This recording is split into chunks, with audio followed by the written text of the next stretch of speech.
Have you ever wondered if the people you spend time with could determine who you become in the future? The renowned Stoic philosopher Epictetus once said, "Choose to associate with those who inspire you to improve, who encourage you to become the best version of yourself." Similarly, another saying emphasizes, "You are not just the average of the people you frequently interact with, but you are also influenced by their energy, values, and habits." Today we'll explore this perspective through the lens of Stoic philosophy. In this video, I'll share with you 9 types of people that Stoicism warns us to avoid, as they could become the greatest obstacles on your journey toward freedom, peace, and self-fulfillment. From negative and selfish individuals to emotional manipulators, we'll delve into how to identify and navigate these relationships wisely. Before we dive in, if you enjoy topics about Stoic philosophy and personal development, please like this video to support and spread the message. And don't forget to subscribe and turn on the notification bell to ensure you don't miss any valuable content in the future. Ready to explore? Let's begin the journey now. The first type, the victim.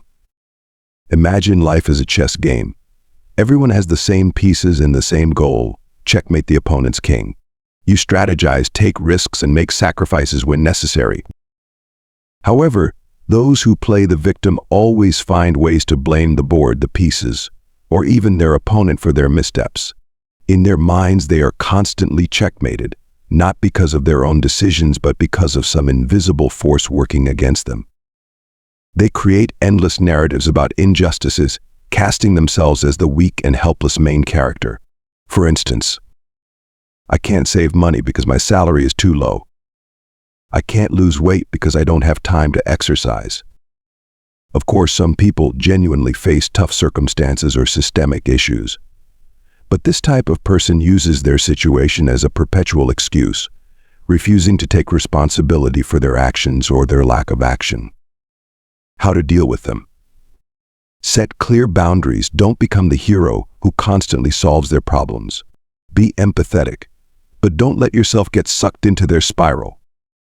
Detach emotionally, listen and show kindness, but avoid trying to rescue them from situations they need to handle themselves. As Epictetus once said, "Do not concern yourself with things beyond your control. Focus on mastering yourself. Concentrate on your own chessboard and keep moving your pieces forward." In the game of life, being permanently checkmated is often not a destiny, it's a choice. The second type, the negative person, Naysayer. Imagine you're a chef creating a unique dish. You carefully select each ingredient and meticulously blend the flavors to craft a culinary masterpiece. Then a negative person steps in, takes a taste, and starts criticizing. "What do you think? This dish will appeal to everyone. The flavor is too unusual, nobody will eat it. Most new recipes fail." Their remarks are like adding a bitter seasoning, ruining your passionate effort. These aren't constructive critiques to improve your dish, they're just seeds of doubt and negativity. Now imagine you've decided to start a significant personal project, like writing a book or launching a podcast. You've invested time researching, planning, and preparing. When you share your idea with the negative person, they immediately pour cold water on it. "Do you think people will actually read this book? Nobody's interested in this field anymore. What will you do if it fails?" Such comments gradually erode your confidence, turning your initial enthusiasm into anxiety and self-doubt. How to deal with negative people. Seek input, not just share plans. Position them as contributors by asking, "What do you think I could do to improve this idea?" This shifts their focus from criticism to practical suggestions. Turn negativity into solutions. When they say, "I don't think this project will work," respond with, "Interesting.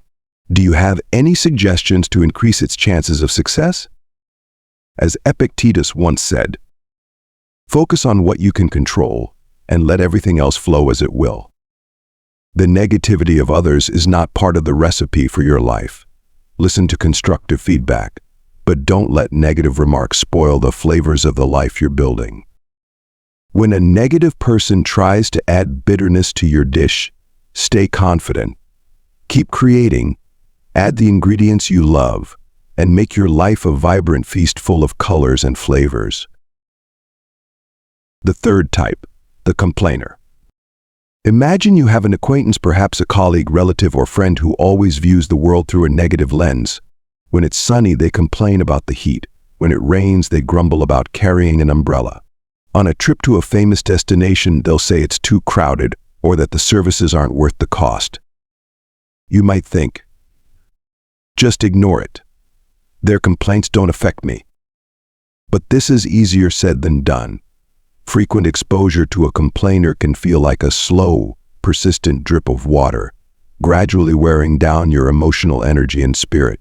Over time, their negativity can infiltrate your thoughts, weakening your optimism and joy for life. Stoic philosophy teaches that instead of getting bogged down by complaints, we should focus on solutions and practical actions. Picture working with a colleague who constantly complains during meetings. Instead of focusing on problem solving, they spend most of their time lamenting.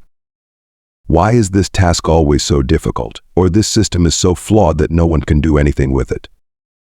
Their negativity not only wastes time but also demoralizes the team, reducing productivity and leaving you increasingly disheartened. How to deal with complainers? Limit exposure. Avoid spending excessive time with them if not necessary. Maintain emotional distance. If you can't avoid them, imagine their complaints as passing wind, annoying but unable to disturb your inner peace.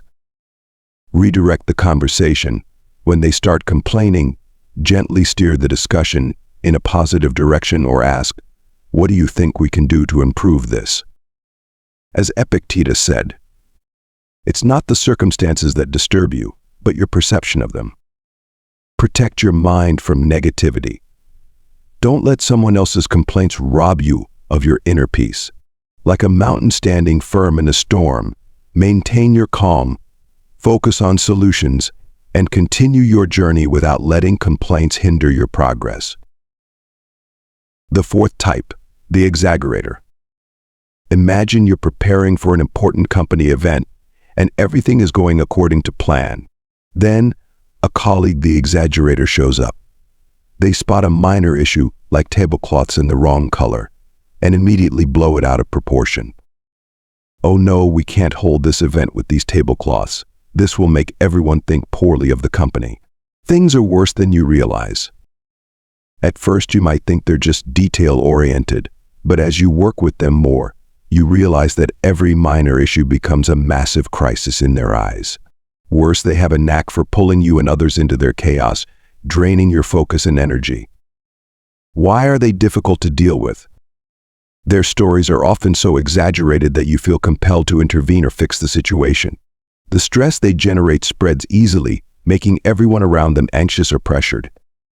For example, they might bombard you with calls or messages, claiming that a situation is out of control and demanding immediate action. Upon reflection, you realize it was a minor issue blown out of proportion. How to deal with exaggerators? Reflective listening.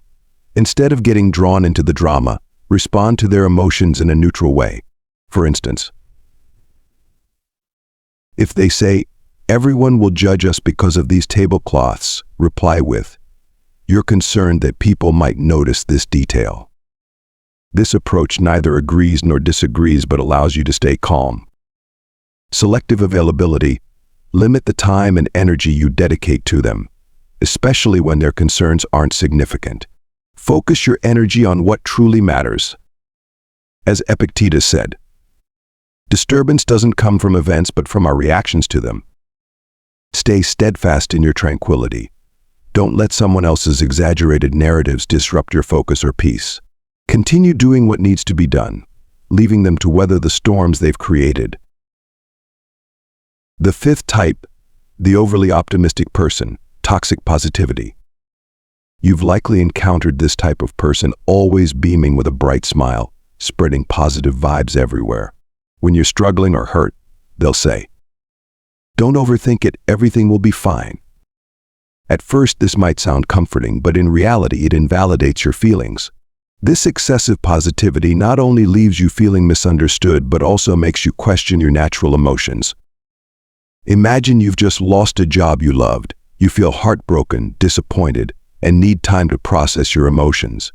Instead of empathizing, the overly optimistic person says, "Don't be sad. Another door will surely open for you." Such remarks overlook the complexity of your feelings and situation, making you feel as though you don't have the right to be upset. This excessive positivity doesn't solve the issue.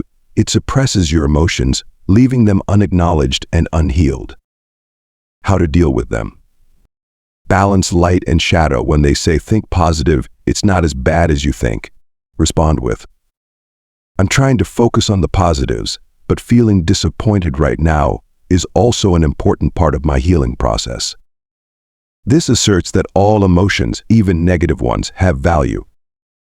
Use emotional granularity. Name your emotions accurately, both positive and negative. For example, "I feel sad about losing this job, but I also feel hopeful that I'll find something better in the future." This helps you manage your feelings and sets boundaries with their toxic positivity. As Marcus Aurelius said, "Accept everything that happens as part of nature, both joy and sorrow." Stoic philosophy teaches us that life is a balance of light and shadow. Instead of avoiding challenges with excessive positivity, learn to embrace both sides to find genuine peace and strength. The sixth type, the manipulator. Imagine your life as a journey, with you holding the map and steering the direction. You know your destination, your chosen path, and your trusted companions. But then the manipulator enters, like someone secretly redrawing your map. Before you realize it, your journey has veered off course, no longer following your true intentions. Manipulators excel at using emotional and psychological tactics to serve their own agenda. They might use flattery, guilt, or even deception to get their way. For instance, a colleague might frequently offload their tasks onto you, saying, "You're so much better at this than I am. If you don't help me, I'll be in big trouble. You don't want the boss to criticize me, right?" At first, you might think helping is a kind gesture, but over time, you realize you're being exploited. When you try to decline, you feel guilty because they framed it as a small favor. How to deal with manipulators? Fogging technique. Agree with the part of their statement that is true, but refuse the manipulative request. For example, "You're right, I do have experience with this, but I think you can handle it," or ask the boss for guidance. This helps you stay firm without creating direct conflict. Set clear boundaries, politely but firmly decline. For example, "I understand your situation, but I can't take on more tasks right now. However, I'm happy to share how I've managed similar work in the past." As Epictetus said, "Circumstances don't determine your fate, your response to them does." Manipulators rely on predicting your reactions, often kindness, guilt, or a desire to please. By changing how you respond, you regain control over your life. Hold onto your map and ensure no one redirects your path without your consent. The seventh type, the time vampire. Imagine your life as a calm, flowing river, with each tributary representing an important task or responsibility. When this flow is maintained, everything operates harmoniously and efficiently. But then the time vampire appears like small dams diverting the current, disrupting your plans and slowing your progress. Time vampires aren't necessarily bad people. They're often friendly but intentionally consume your valuable time. For example, a colleague frequently stops by your desk to ask minor questions, interrupting your focus. A friend constantly calls at inconvenient times, dragging conversations out over trivial matters. These interruptions, though small, accumulate over time. They scatter your attention, reduce productivity, and leave you feeling drained without accomplishing much. How to deal with time vampires? Use the Pomodoro technique. Divide your work into focused 25-minute intervals with short breaks in between. During work periods, make it clear you're not to be disturbed. For example, "I'm in the middle of something right now, but I'll be available in 25 minutes. Learn to say no when faced with an unnecessary invitation or request, politely but firmly decline. For example, "Thanks for inviting me, but I can't join this time. Or, I need to focus on work now, let's chat later. As Marcus Aurelius said, remember that time is the one thing we truly own. Use it wisely. Time is your most precious resource, and you have full control over how it's spent. Don't let small distractions derail your journey. Keep your river flowing strong, ensuring every moment aligns with your goals and values. The 8th type, the silent envier. Imagine you're building a house, a major project that demands effort and focus. You're proud of your progress and share your joy with those around you. Among them is someone who observes from a distance, never celebrating your success, but subtly trying to diminish your achievements with sly comments or actions. The silent envier doesn't openly criticize or act hostile. Instead, they subtly compare, downplay your accomplishments, or offer backhanded compliments cloaked in apparent goodwill. For example, when you share the excitement of a promotion, they respond, "Congratulations.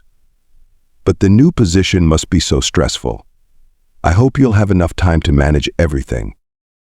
Or when you talk about a successful project, they remark, "That's great, but you probably just got lucky." Why are they dangerous? Silent enviers don't create open conflict, but their negative energy can undermine your confidence and joy. Their subtle sarcasm and double-edged comments can make you second-guess yourself and even doubt the value of your achievements. How to deal with them? Ignore the sarcasm. Don't let their remarks derail your focus. Instead, redirect the conversation to reaffirm your own value. For example, if they say, "You're probably just lucky to succeed," respond with, "Luck played a part, but I also worked very hard to get here." Maintain emotional distance. If you notice they consistently bring negativity, limit sharing personal achievements or sensitive information with them. Remember, you don't need validation from everyone. As Epictetus said, "No one can harm you unless you allow them to." Silent enviers test your confidence and resilience. Protect your belief in yourself, keep building your house with pride, and don't let anyone dim the light of your success. The 9th type, the excuse maker. Imagine climbing a mountain, taking steady steps toward the summit. Beside you is someone who, instead of climbing, remains stationary, offering endless reasons why they can't proceed. The path is too slippery. I don't have the right shoes, or the weather isn't ideal. Not only do they halt their own progress, but they also try to convince you that reaching the peak is pointless. Excuse makers always find reasons to justify their inaction. They often blame circumstances, other people, or anything beyond their control, rather than taking personal responsibility. Worse, they sometimes pull you into their stagnation. For example, when you encourage them to enroll in a skill-enhancing course, they reply, "I'd love to, but I'm too busy with work. Besides, that course probably won't make a difference." When you share your business plan, they respond, "Sounds great, but the market is so tough right now. No one's succeeding." Why are they dangerous? Excuse makers don't just delay their own progress, they also plant seeds of doubt and negativity in your efforts. They can sap your motivation or make you question the feasibility of your goals. How to deal with them? Set boundaries. When they start making excuses, gently but firmly steer the conversation toward solutions. For example, "I understand you're busy, but if we plan it well, you might still be able to fit it in." Focus on your own actions. Instead of letting their doubts affect you, lead by example. Persist in your efforts, and let your success speak for itself. As Marcus Aurelius said, "Right action is the answer to all doubt." Excuse makers live in their comfort zones, avoiding challenges. Protect your drive and determination from their influence. Keep climbing your mountain, and if necessary, leave them behind with their never-ending justifications. So we've explored the 9 types of people that Stoic philosophy warns us to identify and learn how to deal with. Each type brings its own challenges, but the key lies in how we choose to respond. Remember, Stoicism doesn't ask us to change others, but to focus on changing ourselves to master our emotions, set boundaries, and safeguard our inner peace. The people around you may bring both positive and negative energy, but the power to decide their impact on your life always lies within you. As Marcus Aurelius once said, "Life is a mirror reflecting your mind. If you keep it clear and calm, everything will appear bright and good." If you found this video helpful, don't forget to like, share, and subscribe to the channel so you won't miss out on more valuable content. Thank you for joining me on this journey into Stoic philosophy. Stay calm, strong, and always take charge of your life story. See you in the next video. Wishing you a peaceful and meaningful day.